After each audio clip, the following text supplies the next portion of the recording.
Update करने के बाद आपको ऑनलाइन ट्रांसफर संतोष के 5 मेनू उपलब्ध होंगे। पहला हार्डशिप स्कोर, दूसरा एलिजिबल यूनिट एस्टेब्लिशमेंट, तीसरा इनएलिजिबल यूनिट एस्टेब्लिशमेंट, चौथा रिकॉर्ड चॉइस, पांचवा view revise choice. Hardship score पे क्लिक करके आप अपना हार्डशिप स्कोर देख सकते हैं। अगर आपका हार्डशिप स्कोर नहीं दिख रहा है, इसका मतलब आप इस साल एससीटी ट्रांसफर में नहीं। एलिजिबल यूनिट ऑब्लिक एस्टेब्लिशमेंट पे क्लिक करके आप देख सकते हैं कि इस एससीटी में आप कहां कहां अप्लाई करने के लिए योग्य हैं। एलिजिबल यूनिट लिस्ट के साथ यूनिट की लोकेशन व वहां पे उपलब्ध वैकेंसी भी आप देख सकते हैं, जो कि आपको चॉइस भरने में काफी मददगार होगा। इसी एलिजिबल यूनिट के लिस्ट में आपको अपने चॉइस को चुनना है। और in eligible unit oblique establishment आप क्लिक करके देख सकते हैं कि आप कहां के लिए योग्य नहीं है व उसका कारण क्या है। इसके बाद हम बात करते हैं इस वर्ष के एससीटी में अगर आपका ट्रांसफर डे है तो आप चॉइस कैसे भर सकते हैं। चॉइस भरने के लिए आप क्लिक करेंगे रिकॉर्ड चॉइस पर। इस पर क्लिक करने के बाद आपको 3 मेनू उपलब्ध होते हैं, summer change general, summer change special, summer change retention. General choice सभी को भरना जरूरी है। आइए अब हम बात करते हैं समर चेंज जनरल चॉइस भरने की। जैसे ही आप समर चेंज जनरल पर क्लिक करते हैं, आपको दिखाई देगा एलिजिबल कैटेगरी, उसमें कितने यूनिट उपलब्ध हैं और आपको मैक्सिमम कितनी चॉइस हर कैटेगरी में भर सकते हैं। हर कैटेगरी के यूनिट में से जिस यूनिट को आप सेलेक्ट करना चाहते हैं उस पर क्लिक करें। सेलेक्ट होते ही उसका रंग बदल जाएगा व एक टिक मार्क लग जाएगा।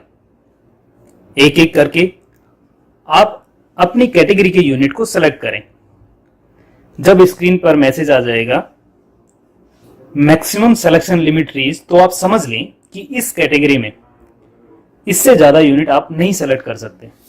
अगर आपको यूनिट चेंज करना है तो जिसको हटाना है उस पर दोबारा क्लिक करें, वह हट जाएगा। जिसको जोड़ना है उस पर क्लिक करें और उस पर लाल टिक मार्क लग जाएगा। यूनिट को चुनते समय वहां पर उपलब्ध वैकेंसी और रैंक, जो कि हार्डशिप स्कोर के आधार पर निकाला गया है, को जरूर देखें। आपका रैंक जितना कम होगा वह यूनिट मिलने की संभावना उतनी ही ज्यादा होगी।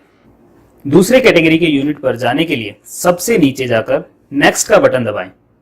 अब आपको अगली कैटेगरी के एलिजिबल यूनिट नजर आएंगे। यहां पर भी आप अपने पसंदीदा यूनिट को चुनें। जब मैक्सिमम सिलेक्शन लिमिट रीच्ड का मैसेज आ जाए तो नीचे जाकर नेक्स्ट पर क्लिक करें। इसी प्रकार हर कैटेगरी में आप अपने पसंदीदा यूनिट का चुनाव करें। आखिरी में सारे चुने हुए यूनिट कैटेगरी वाइज एक जगह आ जाएंगे और आपको टोटल काउंट नीचे दिखाई देगा। अब जैसे यहां पर 28 यूनिट यूजर द्वारा चुने गए, अब आपको इन 28 यूनिट को वरीयता क्रम भरना है। वरीयता क्रम का मतलब आपका पहला, दूसरा, तीसरा, चौथा चॉइस इन 28 में से कौन सी यूनिट है। इन 28 यूनिट को आपको आपके वरीयता क्रम के हिसाब से 1 से 28 तक लगाना है। अगर किसी वरीयता क्रम को आप दोबारा भरने की कोशिश करेंगे तो आपके पास ऑलरेडी प्रेफरेंस यूज्ड का मैसेज आएगा, यानी कि उस वरीयता क्रम पर आपने किसी और यूनिट को पहले ही रख दिया है। आप एक ही वरीयता क्रम पर 2 यूनिट को नहीं रख सकते हैं, अतः किसी एक यूनिट का वरीयता क्रम बदलें। अपने द्वारा सेलेक्ट किए गए सभी यूनिट को क्रमवार वरीयता क्रम में लगाएं।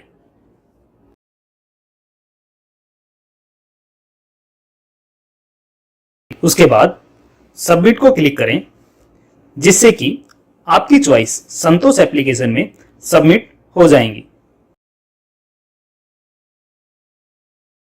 चुनी हुई यूनिट में अपनी नवीनतम रैंक जांच करने के लिए व्यू ऑब्लिक रिवाइज चॉइस पर क्लिक करें। संतोष एप्लीकेशन ट्रांसफर प्रोसेस करते समय आपके द्वारा वरीयता क्रम में पहले से आखिरी यूनिट को क्रमवार आपके हार्डशिप स्कोर, वहां पर उपलब्ध वैकेंसी और आपकी एलिजिबिलिटी को देखते हुए यूनिट आपको अलॉट की जाएगी। यह ध्यान रहे कि यदि अन्य कर्मी उसी इकाई के लिए आवेदन करते हैं, उनका हार्डशिप स्कोर आपसे अधिक या कम है तो आपकी रैंक बदल सकती है।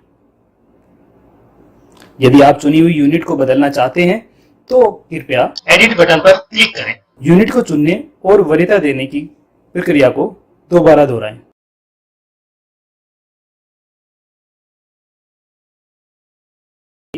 अब हम बात करते हैं समर चेन स्पेशल चॉइस को भरने की। समर चेन स्पेशल चॉइस को भरने से पहले आपको समर चेन जनरल चॉइस को भरना अनिवार्य है। समर चेन जनरल चॉइस भरने के उपरांत जैसे ही आप समर चेन स्पेशल श्रेणी का चयन करेंगे, आपको एक नोट दिखाई देगा कि आप समर चेन स्पेशल या समर चेन एक्सटेंशन में से किसी एक ही श्रेणी का चयन कर सकते हैं। समर चेन स्पेशल चॉइस में आप बढ़ेंगे तो आपको एक्सेप्शन टाइप प्रदर्शित हो जाएंगे। इनमें से आप सही एक्सेप्शन का चयन करें। चयन के उपरांत आपको एक उप श्रेणी प्रदर्शित होगी। पुनः उप श्रेणी का चयन करें। उप श्रेणी का चयन करने के उपरांत प्रासंगिक दस्तावेज प्रकार का चयन करें। इसके पश्चात सेलेक्ट योर फाइल पर क्लिक करें तथा प्रासंगिक दस्तावेज को पीडीएफ प्रारूप में, जिसका आकार 250 KB से ज़्यादा ना हो, अपलोड करें। इसके बाद नेक्स्ट क्लिक करें, जिसके उपरांत आपको सीआरपीएफ के सारे प्रतिष्ठान क्लस्टर के तौर पर दिखाई देंगे। सभी क्लस्टर में आप किसी भी एक क्लस्टर के प्रतिष्ठानों में से 2 एवं सारे प्रतिष्ठानों में से 10 प्रतिष्ठान का चयन कर सकते हैं। जैसे ही आप प्रतिष्ठानों को चुनेंगे, उनके सामने रेड टिक लग जाएगा। कुल 10 प्रतिष्ठान का चयन करने के उपरांत सबमिट बटन पर क्लिक करें, जिसके उपरांत आपकी विशेष चॉइस सबमिट हो जाएगी।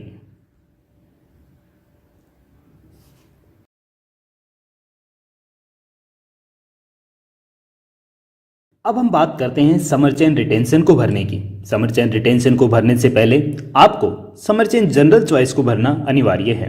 समर चेन जनरल चॉइस को भरने के उपरांत जैसे ही आप समर चेन रिटेंशन श्रेणी का चयन करेंगे, आपको एक नोट दिखाई देगा कि आप समर चेन स्पेशल या समर चेन रिटेंशन में से किसी एक ही श्रेणी का चयन कर सकते हैं। समर चेन रिटेंशन में आप बढ़ेंगे तो आपको एक ड्रॉप डाउन मेनू में रिटेंशन के विभिन्न प्रकार मिलते हैं। इनमें से सही विकल्प का चयन करें। चयन के उपरांत आपको नीचे दिए गए टेक्स्ट बॉक्स में आपका अनुरोध कारण 200 शब्दों में अंकित करें। इसके उपरांत यदि आप संबंधित दस्तावेज अपलोड करना चाहते हैं तो सेलेक्ट योर फाइल पर क्लिक करें तथा प्रासंगिक दस्तावेज को पीडीएफ प्रारूप में, जिसका आकार 250 KB से ज़्यादा न हो, अपलोड करें। अपलोड करने के बाद नेक्स्ट पर क्लिक करें, जिसके उपरांत आपकी रिटेंशन चॉइस